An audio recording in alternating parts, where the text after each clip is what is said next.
नमस्कार, मैं दिव्यांजलि वर्मा अयोध्या उत्तर प्रदेश से श्री राम साहित्य सेवा संस्थान मंच की संस्थापिका। मैं बात करने वाली थी मैं कौन हूँ, जो प्रश्न उठता है सभी के मन में उस पर। आज के टाइम में हर कोई जो है ढूंढना चाहता है, मतलब जैसे त्रेता युग, कलयुग, त्रेता युग, द्वापर युग, सतयुग था, उसके बाद त्रेता युग, फिर द्वापर युग और अब जो कलयुग है। तो इस समय लोगों के जीवन में दुख दर्द पीड़ा बहुत ज़्यादा है और हर कोई इससे निवारण चाहता है। ऐसा नहीं है जो गरीब हैं, असहाय हैं, बेसहारा हैं या किसी तरह का दुख दर्द है उन्हें ही चाहिए इससे निवारण। अमीर लोग जो हैं, बहुत रिच हैं, वो भी कुछ ज़्यादा ही अकेलापन महसूस करते हैं, दुख दर्द महसूस करते हैं, तो वो लोग भी दुख दर्द से निवारण खोजते रहते हैं। और आज के समय में भगवत गीता का ज़्यादा प्रचलन हो गया है। जब भी किसी को दुख दर्द पीड़ा होती है तो उसे यही सजेस्ट किया जाता है कि वो भगवत गीता का अध्ययन ज़रूर करे, क्योंकि भगवत गीता पढ़ने से उसके बहुत सारे दुख दर्द पीड़ा का निवारण मिल जाता है और उसे दुखों का कारण मिल जाता है। एक चीज़ और है कि जब इंसान के जीवन में दुख दर्द पीड़ा आती है तो सबसे पहले वो इसे जानने की कोशिश करता है। मतलब हर किसी इंसान के जीवन में एक पल ऐसा ज़रूर आता है जब जो है वो बहुत ज़्यादा व्याकुल होता है और अपने इन सब चीज़ों को, मतलब कि दुख के कारण को, खुशी के कारण को, और वो क्यों इतना परेशान है, क्यों उसके साथ ऐसा घट रहा है, ये सब को खोजना चाहता है और ये सबसे निवारण चाहता है। ये मैं नहीं कह रही हूँ, ऐसा शास्त्रों में भी लिखा है। तो मैंने भी महसूस किया है, बहुत सारे जो लोग हैं जिन्होंने आत्म साक्षात्कार किया है, मैं कौन हूँ का प्रश्न जो होता है सबके मन में उठता है, उसके उत्तर को खोजा है, उन सारे लोगों की मैं बात कर रही। तो उनके मन में ये बात तो मतलब कि उठती ही है। हम लोग जानते हैं कि 84 लाख योनियों में जन्म लेने के बाद मनुष्य का जन्म होता है। तो वो मनुष्य का जन्म भी जैसे बहुत सारी महिलाएं होती हैं, हम पुरुष होते हैं, महिलाएं होती हैं, बच्चे होते हैं, हम अपने आसपास देखते हैं, वो लोग कभी इस तरह शास्त्रों को नहीं पढ़ते, आत्मज्ञान नहीं करते, आत्म साक्षात्कार नहीं करते, मैं कौन हूँ नहीं ढूंढते हैं और मर जाते हैं, पैदा होते हैं, खाते पीते हैं, मौज मस्ती करते हैं, दुख भी रहता है उनके जीवन में, लेकिन उन्हें पता नहीं रहता कि इसका निवारण कैसे ढूंढे, क्या करें, और वो उसी तरह जीते हुए मर जाते हैं। तो ये लगातार बार-बार चलता रहता है और फिर एक ऐसा जन्म भी मिलता है जब हम बहुत ज़्यादा, मतलब इंसान इतना ज़्यादा व्याकुल हो जाता है। इंसान क्या, जो इंसान या फिर जो राक्षस होते हैं वो भी, जो असुर होते हैं वो भी, और जो देवता होते हैं वो भी, वो इतना ज़्यादा व्याकुल हो जाते हैं खुद को जानने के लिए, अपने आसपास की चीज़ों को जानने के लिए और दुख का कारण जानने के लिए और मैं कौन हूँ इसके लिए, आत्म साक्षात्कार के लिए, भगवान के लिए। मतलब हर किसी इंसान के लाइफ में, लाइफ क्या, मतलब एक जो सर्कल चलता रहता है पूरा सारे युगों का, या पूरा जो भी कहे, उसमें एक फेज़ ऐसा आता ही है, एक टाइम ऐसा आता है जब इंसान खुद को खोजना चाहता है। जैसे हम लोग भगवत वो उनके बारे में बहुत पढ़ते हैं, भगवान बुद्ध के बारे में पढ़ा था। तो भगवान बुद्ध के इस लाइफ में यही हुआ था, उसके बाद जो है उन्होंने खोज की और उन्हें ज्ञान की प्राप्ति हुई। ऐसे ही एक और हैं विवेकानंद, विवेकानंद के साथ भी ऐसा ही कुछ हुआ था, तब उन्होंने ज्ञान की खोज की, सारी चीज़ों की खोज की और फिर उन्हें मैं कौन हूँ का प्रश्न का जवाब मिला और आत्म साक्षात्कार हुआ। और ये हो गए, और भी बहुत सारे लोग हैं। मैं जैसे अभी तो मुझे नाम नहीं याद है, गांधी जी भी उन्हीं में से एक थे। हालाँकि गांधी जी के जीवन में भी बहुत दुःख दर्द आया था, तो फिर उन्होंने अपने आप को खोजने और ये सब का कारण खोजने की कोशिश की थी। तब उन्हें सब कुछ पता चला, आत्म साक्षात्कार हुआ। तो ये सबके जीवन में एक बार आता ही आता है कि वो खोजने की कोशिश करता है। अच्छा, मैं अपना बात बताऊँ, अगर मैं अपनी बात करूँ कि मैंने अपने आप को कैसे खोजा। मेरे जीवन में कोई दुःख दर्द नहीं था, पर जैसे कभी-कभी क्या होता है, इस तरह कुछ होता नहीं है, पर वो जैसे क्यूरियस इंसान होता है, जैसे कुछ जानना होता है, कुछ खोजना होता है, ज्ञान की भूख होती है। तो मैं बचपन से, मुझे बुक पढ़ना बहुत पसंद है। पहले मोबाइल का ज़माना नहीं था और टीवी वगैरह भी उतना नहीं थी, लाइट की दिक्कत होती थी बहुत, तो फिर एक ही साधन था, या तो आप खेलो और या आप बुक पढ़ो। तो मैं उस ज़माने से हूँ, उस टाइम से हूँ जब यही 2 साधन हुआ करते थे मनोरंजन के बच्चों के लिए, या तो खेलने का या बुक्स पढ़ने का। तो क्या होता था कि दिन भर तो खेल नहीं सकते थे दोस्तों के साथ, और अकेले भी कितना इंसान खेले।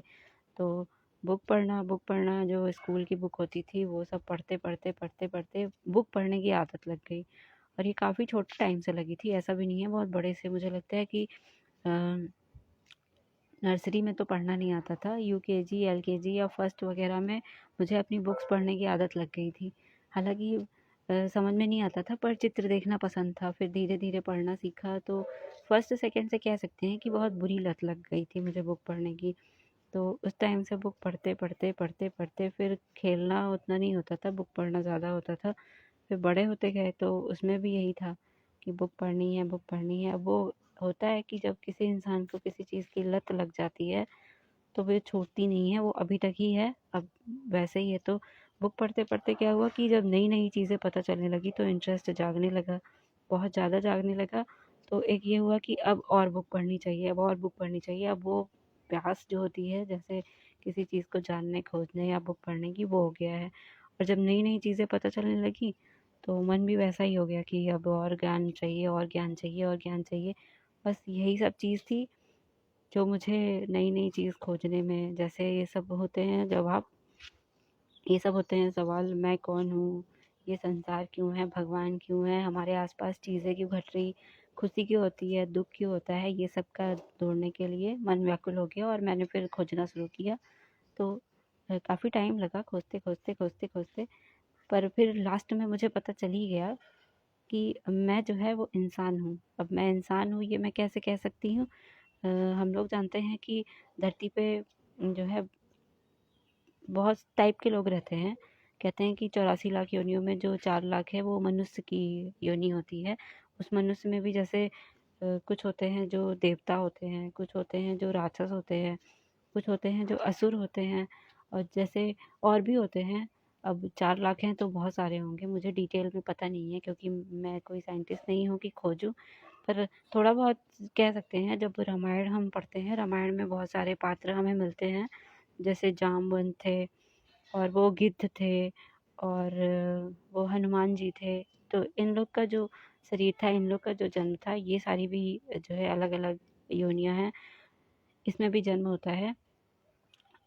तो अब जो है विलुप्त हो गई हैं, पर इसमें भी कुछ जो जंगलों में रहती हैं, खानाबदोश, और वो जिन्हें हम कहते हैं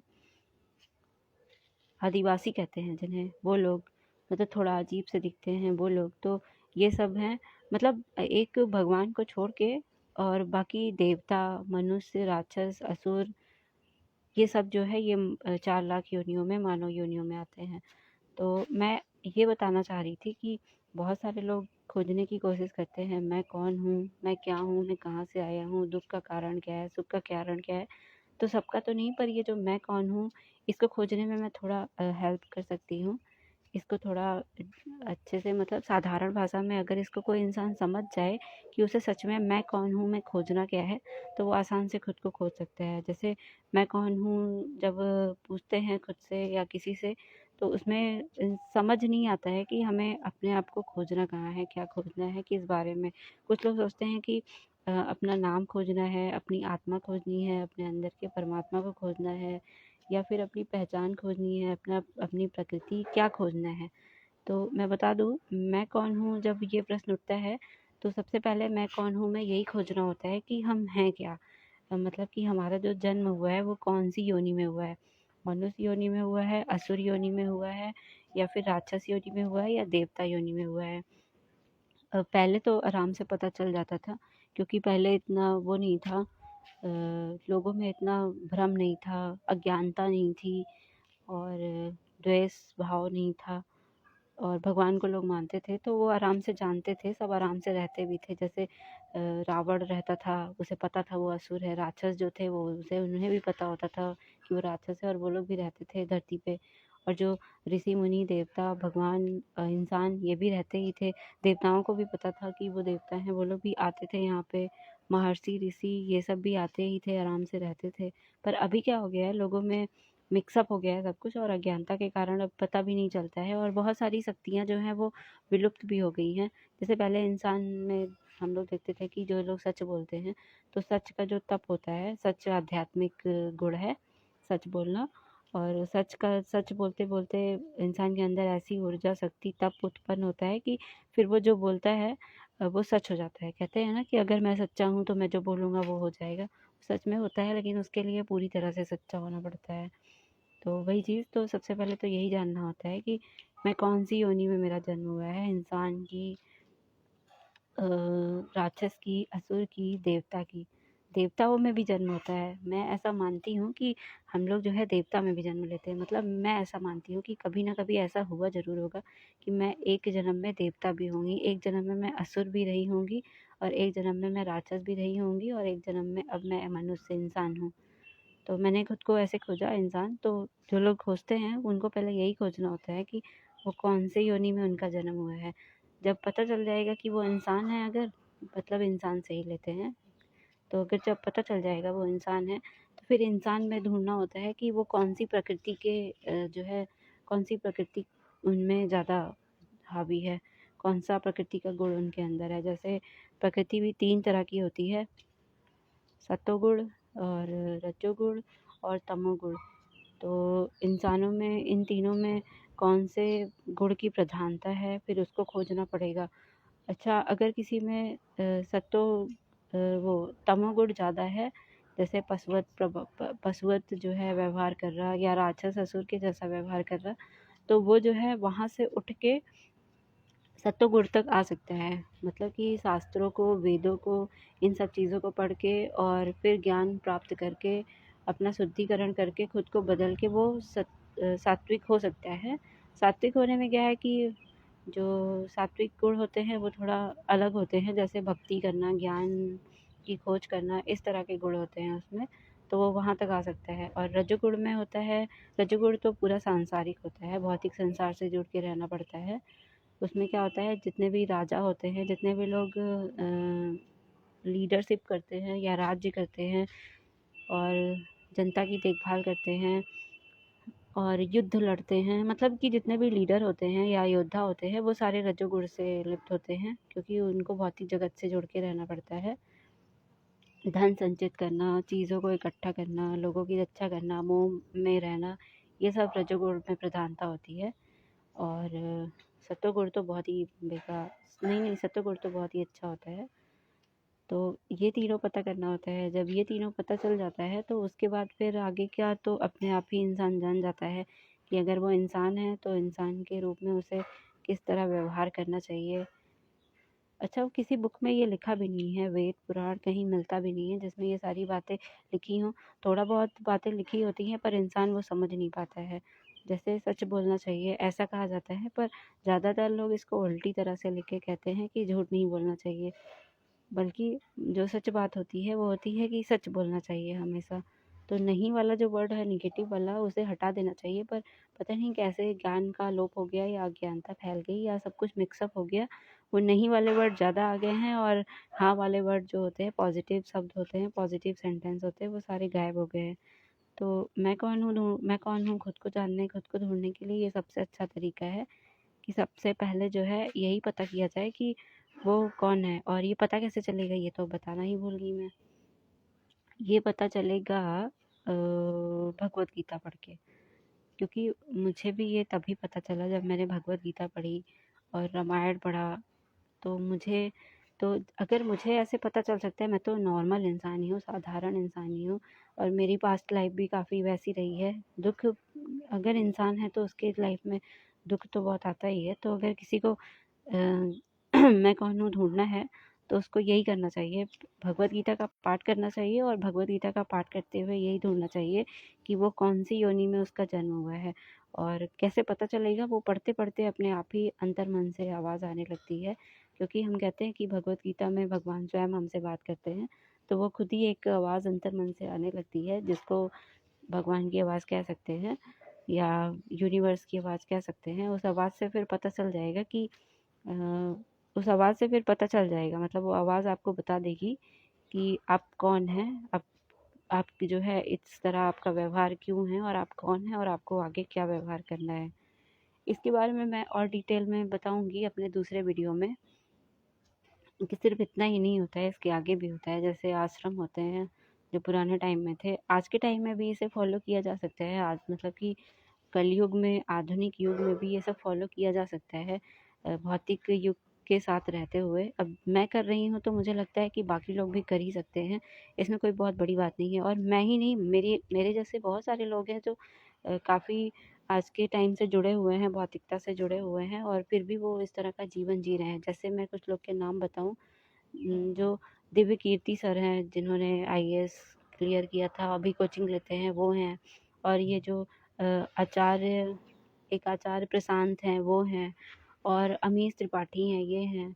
ये लोग आजकल के टाइम के बहुत हाई प्रोफाइल पढ़े लिखे लोग हैं, पर ये लोग उस तरह का जीवन जीते हैं।